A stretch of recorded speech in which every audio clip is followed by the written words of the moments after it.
Доктор здоровья снова с вами. И сегодня я расскажу историю, которую слышу все чаще. Историю о человеке, у которого кашель стал фоном жизни, а дыхание — постоянной борьбой. Это не исповедь пациента, это разговор о том, как действительно нужно действовать, когда легкие сдаются. Он пришел ко мне не за таблетками. Он пришел с вопросом, почему лечение есть, а облегчения нет.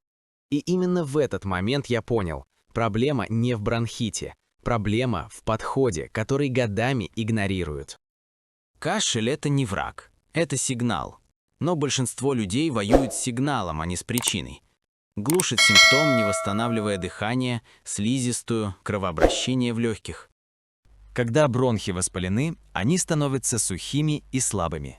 И первое, что нужно сделать, вернуть им влагу и тепло, а не просто убрать кашель.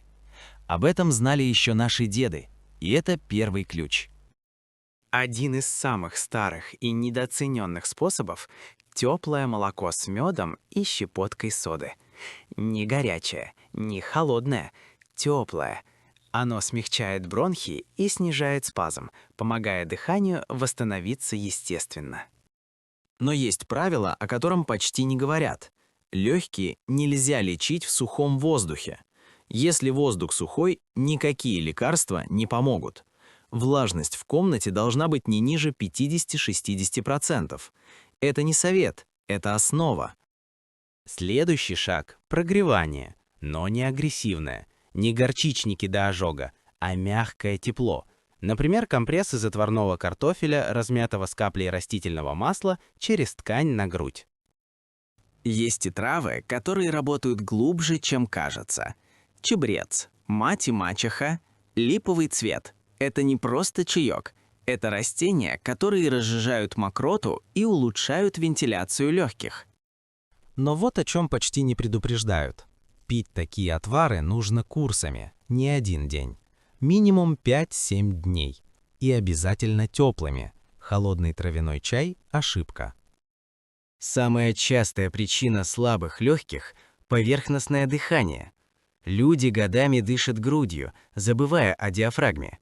А без нее легкие не очищаются полностью.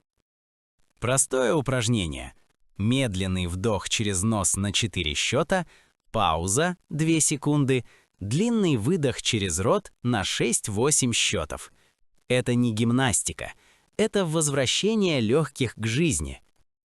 Есть рецепт, который многие считают странным, но он работает. Теплая вода, ложка меда и несколько капель лимонного сока утром натощак. Он запускает отток слизи и облегчает утренний кашель.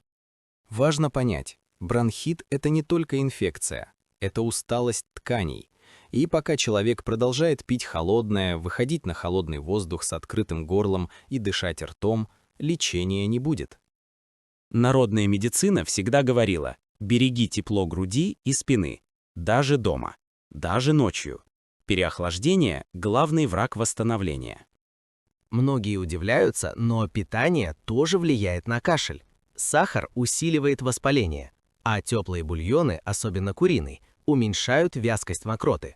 Это подтверждено наблюдениями.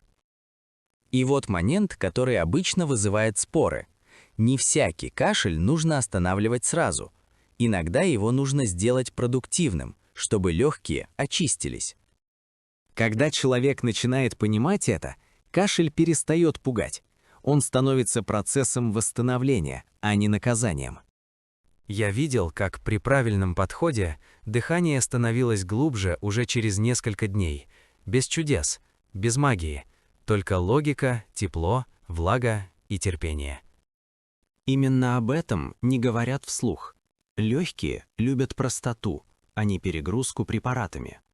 Иногда им нужно не больше, а правильнее.